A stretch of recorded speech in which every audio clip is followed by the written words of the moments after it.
Mr. Ivey? Thank you, Mr. Chair. I wanted to follow up, Mr. Secretary, with respect to the Chair's questions about EDA.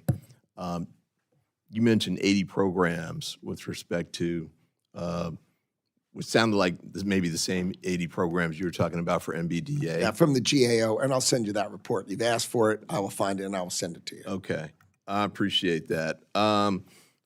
Real quick point, you know, the prices will come down point with respect to the impact on small businesses and retail and the like. I just want to say that, you know, I've got a lot of small business. I'm sure there are plenty across the country who can't wait. You know, they're really up against the wall right now. The wolf is at the door. Their businesses are at risk of being shut down. So the faster this resolves, the better. I know you mentioned July 9 with respect to the tariffs, and that can't come soon enough. And I hope that whatever happens on July 9, there is some effort to pay attention to what's happening to these businesses in the country. They're multinational, you know, corporations, they'll survive, but smaller businesses that are really, you know, struggling to make ends meet, they don't have that luxury. They don't have that kind of margin. Real quick on NIST, and you heard them, I think, from both sides of the aisle with respect to the need for a budget that gives more detail. And actually, I just saw you testified. I think you said you're reviewing all 5,700 contracts that, I don't think it was FEMA, but it was NOAA. And you said you're reviewing all of them. And so someone who's gonna... All above $100,000. Yeah, okay. Someone who pays that level of attention to detail when you were a CEO, I'm sure that you demanded something better than the skinny budget when you were making corporate decisions for your business. You had to. And I know that when you go through these contracts in the way that you are, that's the attention to detail that we want to actually provide in our roles here in Congress and in functioning and carrying out our aspect of the appropriations process. So please give us that level of information so we can do our job carefully and closely too. And then real quick point with respect to NIST, again, in the skinny budget, there's a $325 million reduction under that category. I don't really know where the money's coming from, but NIST is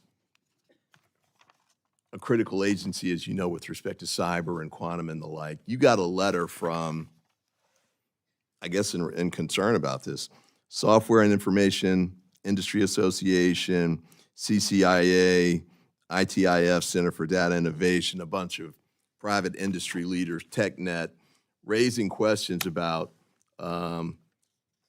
where these cuts are going to come from and what's being done with them. The work done at NIST is not just a matter of maintaining technical excellence, it's a direct investment in ensuring that American industry continues to set the global benchmark for innovation. And we emphasize that NIST work represents a high-value investment that directly contributes to U.S. economic growth, competitiveness, and technological leadership. We caution that downsizing NIST or eliminating these initiatives will have ramifications for the ability of the American AI industry to continue to lead globally. So I share those concerns. I'd like to add to the record this article, Eric Geller, NIST loses key cyber experts and standards and research. For the record, NIST is playing a critical role in our competition with respect to AI for quantum across the board. I don't know what cuts you're talking about making with respect to them because of the level of or lack of detail with respect to the budget. But please be careful in the cuts that you make here. I don't know that any of them are justified necessarily. I can't really tell. But cutting this at this time, and that chart I tried to show you that you couldn't see, the quantum competition, we need all hands on deck.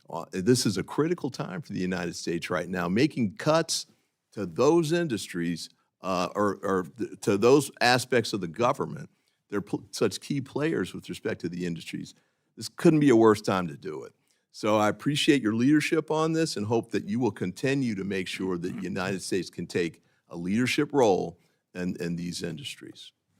We are not cutting in quantum. We are not cutting in AI, but there are old programs that need to be reexamined, and that money can be used better. And the last thing I would say is we keep talking about small businesses.